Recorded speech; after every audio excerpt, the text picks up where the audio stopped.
ಓಂ ಶ್ರೇಷ್ಠಶ್ಚ ಓಂ ಎರಡನೇ ಅಧ್ಯಾಯದ 4ನೇ ಪಾದದ 9ನೇ ಸೂತ್ರ ನಾವೀಗ ನೋಡ್ತಿರೋದು. ಅಣುಭಾಷ್ಯದಲ್ಲಿ ಮುಖ್ಯ ಪ್ರಾಣಶ್ಚೇಂದ್ರಿಯಾಣಿ ದೇಹಶ್ಚೈವ ತದುದ್ಭವ ಅಂತ ಹೀಗೆ ಅದನ್ನು ಆಚಾರ್ಯ ವಿವರಿಸಿದ್ದಾರೆ. ಅಲ್ಲಿ ಮುಖ್ಯ ಪ್ರಾಣಶ್ಚ ಅಂತಿದೆಯಲ್ಲ, ಮುಖ್ಯ ಪ್ರಾಣಶ್ಚ ಎಂಬಲ್ಲಿ ಚಕಾರಕ್ಕೆ ಏನರ್ಥ ಅದನ್ನ ರಾಘವೇಂದ್ರ ಸ್ವಾಮಿಗಳು ವಿವರಿಸ್ತಾರೆ. 71ನೇ ಗದ್ಯ ಭಾಗ ತತ್ವಮಂಜರಿಯಲ್ಲಿ. ಈ ಚಕಾರಕ್ಕೆ ನಮಗೆಲ್ರಿಗೂ ಗೊತ್ತಿರುವಂತೆ ಸಮುಚ್ಚಯವನ್ನು ಹೇಳುವುದು ಉದ್ದೇಶ. ಯಾವುದರ ಸಮುಚ್ಚಯ ಇಲ್ಲಿ ನಾವೀಗ ನೋಡ್ಲಿಕ್ಕೆ ಹೊರಟಿರೋದು ಅಂದ್ರೆ 2 ಸಮುಚ್ಚಯಗಳನ್ನ ಹೇಳ್ತಾ ಇದ್ದಾರೆ. ಹಿಂದೆ ಏತೇನ ಮಾತರಿಶ್ವಾವ್ಯಾಖ್ಯಾತ ಅಂತ ಒಂದು ಸೂತ್ರ ಬಂದಿದೆ. 2ನೇ ಅಧ್ಯಾಯದ 3ನೇ ಪಾದದ 8ನೇ ಸೂತ್ರ. ಅಲ್ಲಿ ಹೇಳಲ್ಪಟ್ಟಂಥವನು ಬಾಹ್ಯ ವಾಯು. ಆ ಬಾಹ್ಯವಾಯು ಮಾತ್ರ ಅಲ್ಲ, ಆಧ್ಯಾತ್ಮಿಕಾದಿ ಪ್ರಾಣರೂಪಿ ಅಪಿ ಒಳಗಿರುವಂತಹ ವಾಯುವು ಕೂಡ ಈ ಭಗವಂತನಿಂದಲೇ ಪ್ರೇರಿತನಾಗಿದ್ದಾನೆ, ಭಗವಂತನಿಂದಲೇ ಹುಟ್ಟುತ್ತಾನೆ. ಇತಿ ಅಪೀತಿ ವಾ ವಕ್ಷ್ಯಮಾಣ, ಇದು ಒಂದರ್ಥ. ಇದೊಂದು ಸಮುಚ್ಚಯ ಸಿಕ್ತು. ಈಗ ಹೊರಗಿರುವಂತಹ ಬಾಹ್ಯವಾಯು ಮಾತ್ರ ಅಲ್ಲ, ಒಳಗಿರುವಂತಹ ಆಧ್ಯಾತ್ಮಿಕಾದಿ ಪ್ರಾಣರೂಪಿಯು ಕೂಡ ಈ ಭಗವಂತನಿಂದಲೇ ಹುಟ್ಟಿದ್ದಾನೆ. ಈತೇನ ಮಾತರಿಶ್ವಾವ್ಯಾಖ್ಯಾತ ಅಂತ 2ನೇ ಅಧ್ಯಾಯದ 3ನೇ ಪಾದದ 8ನೇ ಸೂತ್ರ ಏನಿದೆ ಅದು ಹೀಗೆ ಅರ್ಥಗಳನ್ನು ಹೇಳಿದೆ. ಆ ಸೂತ್ರದ ಅರ್ಥ ಹೀಗಾಗ್ತದೆ ನಮ್ಮ ಸಿದ್ಧಾಂತಕ್ಕನುಸಾರವಾಗಿ. ಏತೇನ ಹಿಂದೆ ಹೇಳಿದ ಸೂತ್ರೋಕ್ತ ಕಾರಣಗಳಿಂದಲೇ ಒಟ್ಟು 3 ಸಂಗತಿಗಳು, ಭೂತವಾಯು, ಅದರ ಮುಖ್ಯ ಮತ್ತು ಅಮುಖ್ಯ ಅಭಿಮಾನಿಗಳು, ಇವರೆಲ್ಲರಿಗೂ ಕೂಡ ಭಗವಂತನಿಂದ ಉತ್ಪತ್ತಿ ಇದೆ. ಅವ್ರ ಸ್ವರೂಪಕ್ಕೆ ಉತ್ಪತ್ತಿ ಇಲ್ಲ, ಆದರೆ ಅದರ ದೇಹಕ್ಕೆ ಉತ್ಪತ್ತಿ ಇದೆ. ಹಾಗಾದ್ರೆ ಭೂತವಾಯು ಅಂದ್ರೆ ಪಂಚಮಹಾಭೂತಗಳಲ್ಲಿ ಸೇರಿದಂತಹ ಒಂದು ವಾಯು. ಪೃಥ್ವಿ ಉಪತೇಜಸ್ಸು ವಾಯು ಆಕಾಶ ಅಂತ ಈ ಮಹಾಭೂತಗಳಲ್ಲಿ ಸೇರಿದಂತಹ ವಾಯು. ಅದರ ಅಮುಖ್ಯ ಅಭಿಮಾನಿ ಅಂದ್ರೆ ಪ್ರವಾಹವಾಯು, ಮುಖ್ಯಾಭಿಮಾನಿ ಅಂದ್ರೆ ಮುಖ್ಯ ಪ್ರಾಣ. ಈ 3 ಜನರಿಗೆ ಈ ದೇಹ ಅನಿತ್ಯ, ಆದರೆ ಸ್ವರೂಪ ನಿತ್ಯನೇ. ಸ್ವರೂಪ ನಿತ್ಯ ಆದರೂ ಕೂಡ ದೇಹ ಅವರಿಗೆ ಬರುವುದು ಭಗವಂತನಿಂದ ಅಂತ ಇಷ್ಟ ಅರ್ಥ. ಅದಕ್ಕೆ ನಾನು ಅಲ್ಲಿ ಆ ಸೂತ್ರದ ವ್ಯಾಖ್ಯಾನದಲ್ಲಿರೋದನ್ನು ಓದಿದೆ. ಬಾಹ್ಯ ಪಂಚಮಹಾಭೂತಗಳಲ್ಲಿರುವಂತಹ ಒಂದು ವಾಯು, ಅದರ ಮುಖ್ಯಾಭಿಮಾನಿ ಪ್ರವಾಹ, ಮುಖ್ಯಾಭಿಮಾನಿ ಮುಖ್ಯ ಪ್ರಾಣ. ಅದು ಒಟ್ಟು 3ಕ್ಕೆ ಈ 3ಕ್ಕೂ ಸಂಬಂಧಪಟ್ಟಂತೆ ದೇಹವು ಅನಿತ್ಯ, ಸ್ವರೂಪ ನಿತ್ಯ ಅಂತ ಹೇಳಿದ್ದಾರೆ ಅಲ್ಲಿ. ಈಗ ಇಲ್ಲಿ ನಾವು ತತ್ವಮಂಜರಿಯಲ್ಲಿ ನೋಡ್ತಿರೋದು 2ಕ್ಕೆ ಸಂಬಂಧಪಟ್ಟಂತೆ ಹೇಳಿದ್ರು ಅವರು. ಬಾಹ್ಯೋ ವಾಯು, ಹೊರಗಿರುವ ವಾಯು ಅಂದ್ರೆ ಮಹಾಭೂತಗಳಲ್ಲಿ ಸೇರಿದಂತಹ ವಾಯು.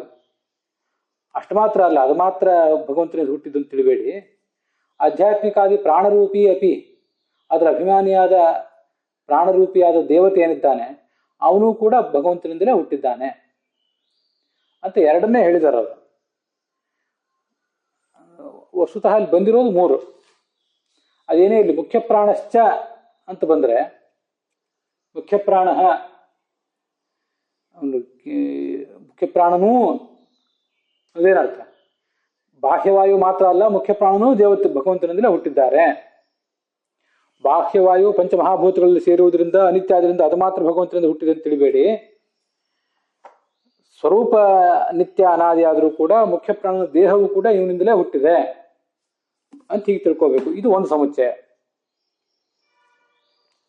ಅಲ್ಲಿ ಇತ್ಯತ್ರ ಉಕ್ತ ಬಾಹ್ಯೋ ಮುಖ್ಯ ವಾಯು ಅಂತಿದೆಯಲ್ಲ,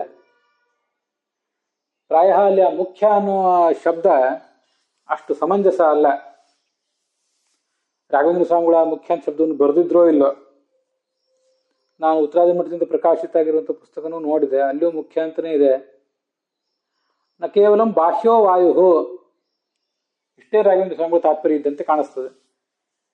ಆ 2ನೇ ಅಧ್ಯಾಯದ 3ನೇ ಪಾದದ 8ನೇ ಸೂತ್ರವನ್ನು ತೆಗೆದು ನೋಡಿದರೆ ಅಲ್ಲಿಯೂ ಕೂಡ ಅಷ್ಟೇ ಕಾಣಿಸ್ತದೆ. ಆದ್ರಿಂದ ಅದ್ಯಾಕೋ ನಂಗೆ ಅಷ್ಟು ಸಮಾಧಾನ ಕೊಡಲಿಲ್ಲ. ಮುಖ್ಯವಾಯು ಅಂತನ್ನೋದು, ಬಾಹ್ಯೋ ಮುಖ್ಯವಾಯು ಅಂತನ್ನೋದು. ಬಾಹ್ಯೋ ವಾಯು ಪಂಚಮಹಾಭೂತಗಳಲ್ಲಿ ಸೇರಿದ ಹೊರಗಿನ ವಾಯು ಮಾತ್ರ ಅಲ್ಲ, ಈ ಒಳಗಿನ ಆಧ್ಯಾತ್ಮಿಕಾದಿ ಪ್ರಾಣರೂಪಿ ಮುಖ್ಯ ಪ್ರಾಣ ಏನಿದ್ದಾನೆ ಅವನು ಭಗವಂತನಿಂದ ಹುಟ್ಟಿದವನು ಅಂತ ಈ ಅರ್ಥವನ್ನು ಇಟ್ಕೋಬೇಕು. ಇಷ್ಟು ಅರ್ಥ ಸಾಕು ನಮಗೆ. ಮುಖ್ಯ ಅನ್ನೋ ಶಬ್ದ ಅಲ್ಲಿ ಇದೆಯೋ ಇಲ್ಲೋ ದೊಡ್ಡ ವಿಷಯ ಅಲ್ಲ. ನಾವು ಅದರ ಸಾರಾಂಶವನ್ನು ತಿಳ್ಕೊಳ್ಳಿಕ್ಕೆ ಹೊರಟವರು. ನಮ್ಮ ಎದುರಿಗಿರುವ ಟೆಕ್ಸ್ಟ್ಗಳೆಲ್ಲ ತುಂಬಾ ಕಲಬೆರಕೆ ಆಗಿರೋದ್ರಿಂದ ಆ ಮುಖ್ಯ ಅಂತ ಒಂದು ಶಬ್ದ ಇಲ್ಲದೆ ಹೋದ್ರೂ ತಲೆ ಕೆಡಿಸ್ಕೋಬೇಕಾದ್ದಿಲ್ಲ. ಹೀಗೆ ಚಕಾರಕ್ಕೆ ಒಂದು ಸಮುಚ್ಚಯ ಅರ್ಥ. ಇನ್ನೊಂದು ಸಮುಚ್ಚಯ ಏನಂದ್ರೆ ವಕ್ಷ್ಯಮಾಣ ಇಂದ್ರಿಯ ಮುಖ್ಯ ಪ್ರಾಣಸ್ಥ ಇಂದ್ರಿಯಾಣಿ ಅಂತಿದೆಯಲ್ಲ.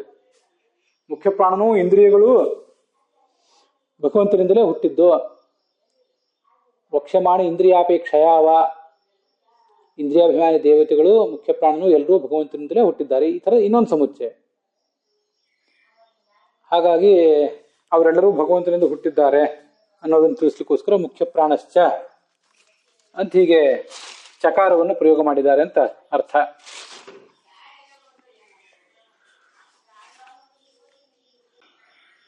ಎರಡನೇ ಅಧ್ಯಾಯದ 4ನೇ ಪಾದದ 13ನೇ ಸೂತ್ರದಲ್ಲಿ ಪಂಚವೃತ್ತಿರ್ ಮನೋಬುದ್ಧಿ ವ್ಯಪದಿಶ್ಯತೆ ಅಂತ ಸೂತ್ರ ಇದೆ. ಅಲ್ಲಿ ಆ ಇಂದ್ರಿಯಗಳ ಬಗ್ಗೆ ಹೇಳ್ತಾರೆ. ಮುಖ್ಯ ಪ್ರಾಣಶ್ಚೇಂದ್ರಿಯಾಣಿ ಅಂತ ಅನ್ನೋದು ಆ ಸೂತ್ರಕ್ಕೆ ಸಂಬಂಧಪಟ್ಟ ಅಧಿಕರಣಕ್ಕೆ ಸಂಬಂಧಪಟ್ಟದ್ದು. ಆದ್ರಿಂದ ಆ ಇಂದ್ರಿಯಗಳು ಮುಖ್ಯ ಪ್ರಾಣ ಎಲ್ಲರೂ ಕೂಡ ಇಂದ್ರಿಯಾಣಿ ಅಂದ್ರೆ ಆ ಇಂದ್ರಿಯಗಳು ಹುಟ್ಟಿವೆ, ಇಂದ್ರಿಯಾಭಿಮಾನಿ ದೇವತೆಗಳು ಹುಟ್ಟಿದ್ದಾರೆ ಅಂತ ಹೀಗೆಲ್ಲ ಅದಕ್ಕೆ ಅರ್ಥ ಆಗ್ತದೆ. ಈ ತರ ಚಕಾರವನ್ನ ಈ 2 ಸಮುಚ್ಚಯಗಳ ದೃಷ್ಟಿಯಿಂದ ಹೇಳಿದ್ದಾರೆ. ಅದರಿಂದ ಒಟ್ಟಾರೆ ಏನಾಯ್ತು ಅಂದ್ರೆ ಏತೇನ ಮಾತರಿಶ್ವಾವ್ಯಾಖ್ಯಾತ ಇತ್ಯನೇನ ಅಪೌನರುಕ್ತಿಂ ಸೂಚಿತಂ. ಮಾತರಿಶ್ವಾವ್ಯಾಖ್ಯಾತ ಅಂತಿದ್ದ ಸೂತ್ರ ಬಂದಾಗಿದೆ 2ನೇ ಅಧ್ಯಾಯದ 3ನೇ ಪಾದದ 8ನೇ ಸೂತ್ರದಲ್ಲಿ. ಮತ್ತೀಗ 2ನೇ ಅಧ್ಯಾಯದ 4ನೇ ಪಾದದ 9ನೇ ಸೂತ್ರದಲ್ಲಿ ಶ್ರೇಷ್ಠಶ್ಚ ಎಂಬ ಮಾತಿನಿಂದ ನೀವೇನು ಹೇಳ್ತಾ ಇದ್ದೀರಿ? ಪುನರುಕ್ತಿ ಬಂತಲ್ಲ, ಪುನರುಕ್ತಿ ಬಂದಿಲ್ಲ. ಅಲ್ಲಿ ಹೇಳದೇ ಇರುವಂಥ ಇನ್ನೊಂದು ವಿಷಯವನ್ನು ಇಲ್ಲಿ ಹೇಳ್ತಾ ಇದ್ದೀವಿ.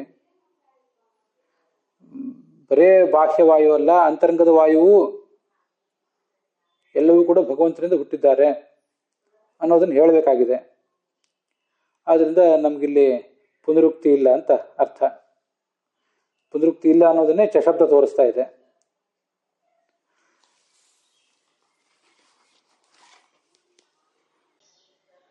ಇಲ್ಲಿ ತದುದ್ಭವ ಅಂತಿದೆಯಲ್ಲ, ಮುಖ್ಯ ಪ್ರಾಣಶ್ಚೇಂದ್ರಿಯಾಣಿ ದೇಹಶ್ಚೈವ ತದುದ್ಭವ ಅಂತ. ಆ ತದುದ್ಭವ ಅಂತ ಹೇಳಲಿಲ್ಲ ಆಚಾರ್ಯ ತದುದ್ಭವ ಅಂತ ಶಬ್ದ ಪ್ರಯೋಗ ಮಾಡಿದ್ದಾರೆ ಹೊರತು ಉದ್ಭವವಾನ್ ಅಂತ ಹೇಳಲಿಲ್ಲ. ಉದ್ಭವವಾನ್ ಅಂತ ಹೇಳಿದ್ರು ಆಗ್ತಿತ್ತು. ಉದ್ಭವವಾನ್ ಉತ್ಪತ್ತಿ ಉಳ್ಳವನು ಯಾರು ಅಂದ್ರೆ ಮುಖ್ಯ ಪ್ರಾಣ. ಅವನು ಎಲ್ಲರೂ ಕೂಡ ಉತ್ಪತ್ತಿ ಉಳ್ಳವರಾಗಿದ್ದಾರೆ. ಉದ್ಭವ ಅಸ್ತಿ ಉದ್ಭವವಾನ್ ಅಂತ ಹೇಳ್ಬಹುದಿತ್ತು. ಆದ್ರೆ ಆ ಥರ ಹೇಳಲಿಲ್ಲ ಅವರು. ಅದು ಯಾಕೆ ಆ ಥರ ಹೇಳಿದ್ದಾರೆ ಅಂದ್ರೆ ಭಗವಂತನಿಂದ ಹುಟ್ಟಿದ್ದಾರೆ, ಬರೇ ಹುಟ್ಟು ಉಳ್ಳವರಲ್ಲ, ಭಗವಂತನಿಂದ ಹುಟ್ಟು ಉಳ್ಳವರಾಗಿದ್ದಾರೆ ಅಂತ ಅನ್ನೋದನ್ನ ತಿಳಿಸ್ಬೇಕಾಗಿದೆ. ಅದಕ್ಕಾಗಿ ಇಷ್ಟೆಲ್ಲ ತದುದ್ಭವ ಅಂತ ಶಬ್ದ ಪ್ರಯೋಗ ಮಾಡಿದ್ದಾರೆ. ಅತ್ರ ಉದ್ಭವವಾನಿತ್ಯೇವ ಪೂರ್ವಿ ಅಂತಿದೆ. ಆ ಪೂರ್ವಿ ಅಂತಿದ್ದದನ್ನ ಓದುವವರು ಪೂರ್ತವ್ ಅಂತ ತಿದ್ಕೋಬೇಕು. ಅದು ವಕಾರ ಅಲ್ವೇ ಅಲ್ಲ, ತಕಾರ ಬರಬೇಕು ಮತ್ತು ಅದು ಕೂಡ ಅವು ಆಗಬೇಕು. ಪೂರ್ತವ್ ಅಂತ ಉತ್ತರಾದಿ ಮಠದಿಂದ ಪ್ರಕಟ ಆಗಿರುವ 12 ವ್ಯಾಖ್ಯಾನದ ಪುಸ್ತಕದಲ್ಲಿಯೂ ಕೂಡ ಪೂರ್ತಿ ಅಂತಿದೆ. ತಕಾರ ಇದೆ, ಆದ್ರೆ ಪೂರ್ತವ್ ಅಂತಿಲ್ಲ, ಪೂರ್ತಿ ಅಂತಾಗಿದೆ. ಅದು ಸರಿಯಲ್ಲ. ಪೂರ್ತವ್, ಪೂರ್ತಿ ಅಂದ್ರೆ ಸಮಾಪ್ತಿ ಅಂತ ಅರ್ಥ. ಪೂರ್ತವ್ ಅಂದ್ರೆ ಸಮಾಪ್ತಿ ಆಗ್ತಾ ಇದ್ದಾಗ, ಸಾಕಾಗಿದ್ದಾಗ. ಉದ್ಭವವಾನ್ ಅಂತ ಇಷ್ಟೇ ಹೇಳಿದ್ರು ಸಾಕಾಗುತ್ತಿದ್ದಾಗ. ಅದಕ್ಕೆ ಸಪ್ತಮಿ ವಿಭಕ್ತಿಗೆ ಸಾಕಾಗ್ತಿದ್ದರು ಅಂತ ಅರ್ಥ. ಸಪ್ತಮಿ ವಿಭಕ್ತಿಯಲ್ಲಿ ಬರದೇ ಹೋದರೆ ಸರಿಯಾದ ಅರ್ಥ ಆಗೋದಿಲ್ಲ. ಮುಂದಿನ ಇದೇ ಪ್ಯಾರಾಗ್ರಾಫ್ನಲ್ಲೇ ಮುಂದೆ ಪ್ರಾಣ ಇತ್ಯೇವ ಪೂರ್ತವು ಅಂತಿದೆ 247ನೇ ಪೇಜಿನಲ್ಲಿ. ಪ್ರಾಣ ಇತ್ಯೇವ ಪೂರ್ತವು, ಪ್ರಾಣ ಅಂತಿಷ್ಟೇ ಹೇಳಿದ್ರು ಸಾಕಾಗ್ತಿತ್ತಲ್ವಾ. ಮುಖ್ಯ ಪ್ರಾಣ ಅಂತ ಯಾಕೆ ಹೇಳಿದ್ದಾರೆ ಅಂತ ಈಗೆಲ್ಲ ಪ್ರಶ್ನೆ ಮಾಡಿದ್ದಾರೆ. ಇಲ್ಲ ಕೂಡ ಪೂರ್ತವು ಅಂತಿದೆ ನೋಡಿ. ಆದ್ರಿಂದ ಯಾವುದೇ ಸಂಶಯ ಇಲ್ಲದೆ ಪೂರ್ತವು ಅಂತ ಅದನ್ನ ತಕಾರ ಹಾಕಿ ಅವು ಅಂತ ತಿದ್ಕೋಬೇಕು.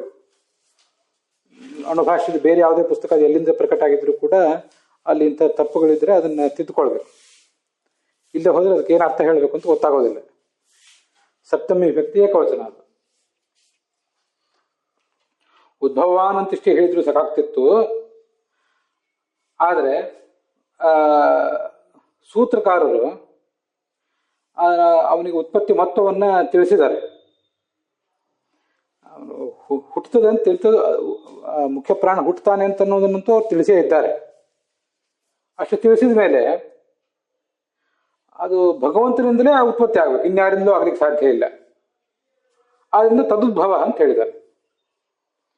ಮುಖ್ಯ ಪ್ರಾಣವಂತ ದೊಡ್ಡ ದೇವತೆಗೆ ಹುಟ್ಟು ಬರಬೇಕಾದ್ರೆ ಭಗವಂತನಿಂದಲೇ ಬರಬೇಕು, ಹೊರತು ಇನ್ಯಾರಿಂದಲೂ ಬರೋದು ಸಾಧ್ಯ ಇಲ್ಲ ಅನ್ನೋದನ್ನ ತಿಳಿಸ್ಬೇಕಾಗ್ತದೆ.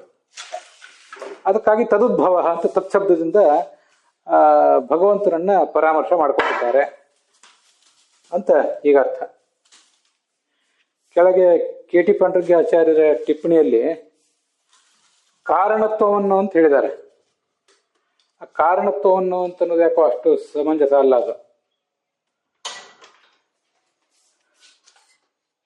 ಕಾರಣತ್ವವನ್ನು ಅಂದ್ರೆ ಉತ್ಪತ್ತಿ ಮತ್ವವನ್ನು ಇಲ್ಲಿ ವಿಚಾರಿಸಿರುವರು ಅಂತಿದೆ. ಕಾರಣತ್ವ ಅಂತಂದ್ರೆ ಉತ್ಪತ್ತಿ ಮತ್ವ ಅಂತ ಅರ್ಥ ಅಲ್ಲ. ಕಾರ್ಯತ್ವ ಅಂದ್ರೆ ಉತ್ಪತ್ತಿ ಮತ್ವ. ಮುಖ್ಯ ಪ್ರಾಣನು ಕಾರ್ಯನೇ ಆಗಿದ್ದಾನೆ ಅಂದ್ರೆ ಯಾರೋ ಒಬ್ಬರಿಂದ ಹುಟ್ಟಿದ್ದಾನೆ. ಪ್ರಾಯ ಕಾರ್ಯವನ್ನು ಅಂತ ಆಗ್ಬೇಕೇನೋ ಅಲ್ಲಿ ಗುರುತು ಮಾಡ್ಕೊಳ್ಬೇಕು ಓದುವವರು. ಅಷ್ಟು ಮಾಡ್ಕೊಂಡ್ರೆ ಸಾಕು.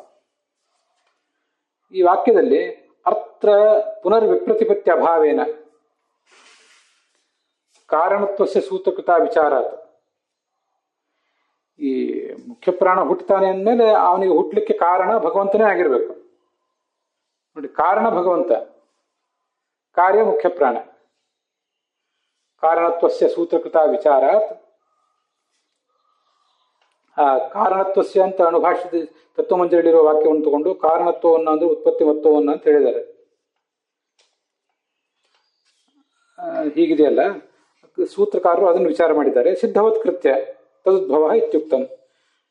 ಹುಟ್ಟುತ್ತದೆ ಅಂತ ಆದ್ಮೇಲೆ ಭಗವಂತನಿಂದಲೇ ಹುಟ್ಟುತ್ತಿರ್ಬೇಕು, ಇನ್ಯಾರಿಂದಲೂ ಸಾಧ್ಯ ಇಲ್ಲ ಅಂತ ಅದರ ಅರ್ಥ. ಇದು ಸ್ವಲ್ಪ ತಿದ್ದುಪಡಿಗಳನ್ನ ಅಲ್ಲಿ ಹೇಳಿದ್ದೇನೆ. ಇದು ನಾನು ಊಹೆ ಮಾಡಿದ್ದೇನೆ. ತದುತ್ಪತ್ತಿ ಪರಾಧೀನ ವಿಶೇಷಾವಾಪ್ತಿ ರೀತಿ ಸೂಚಯಿತು ವಾ. ಮತ್ತೆ ಆ ಮುಖ್ಯ ಪ್ರಾಣ ಉತ್ಪತ್ತಿ ಅಂದ್ರೆ ಎಂಥ ಉತ್ಪತ್ತಿ? ಅದು ಪರಾಧೀನ ವಿಶೇಷಾವಾಪ್ತಿ. ಲಕ್ಷ್ಮೀದೇವಿಗೂ ಕೂಡ ಇಂಥದೊಂದು ಉತ್ಪತ್ತಿ ಇದ್ದೇ ಇದೆ ಅಲ್ಲ. ಪೂರ್ಣವ ಅವನ ದೇಹಕ್ಕೆ ಉತ್ಪತ್ತಿ ಇದ್ದೇ ಇದೆ, ಸ್ವರೂಪಕ್ಕೆ ಉತ್ಪತ್ತಿ ಇದೆಯಾ ಹಾಗಾದ್ರೆ? ಅಂದ್ರೆ ಮತ್ತು ಲಕ್ಷ್ಮೀದೇವಿಯ ಸ್ವರೂಪಕ್ಕೆ ಉತ್ಪತ್ತಿ ಇದೆ ಪರಾಧೀನ ವಿಶೇಷಾವಾಪ್ತಿ ಅಂದರೆ, ಮುಖ್ಯ ಪ್ರಾಣ ಅನಾದಿನಿತ್ಯವಾದ ಜೀವ ಸ್ವರೂಪಕ್ಕೂ ಕೂಡ ಉತ್ಪತ್ತಿ ಇದ್ದೇ ಇದೆ ಪರಾಧೀನ ವಿಶೇಷಾವಾಪ್ತಿ ಎಂಬುದು. ಇದನ್ನು ತಿಳಿಸುವ ಉದ್ದೇಶವೂ ಇದೆ ತದುದ್ಭವ ಅನ್ನೋದಕ್ಕೆ ಅಂತ. ಇಷ್ಟು ಆ 71ನೇ ಗದ್ಯ ಭಾಗದಲ್ಲಿ ಇಲ್ಲಿಯವರೆಗೆ ಅದರ ಅರ್ಥ ವಾ ಅಂತ.